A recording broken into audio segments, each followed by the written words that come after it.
વનસ્પતિમાં પ્રકાશ સંશ્લેષણની નિપજોનું વહન કોના દ્વારા થાય છે? હવે પ્રકાશ સંશ્લેષણની નિપજો એટલે શું?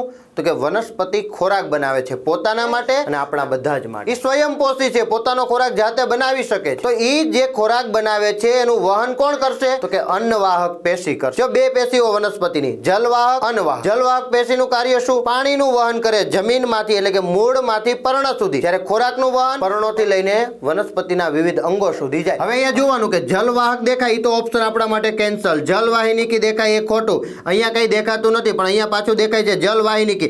એમનેમ ખબર પડી જાય આપણને કે આમાં એક જલવાહિનીકી કે જલવાહક નથી, તો આ જવાબ હોવો જોઈએ.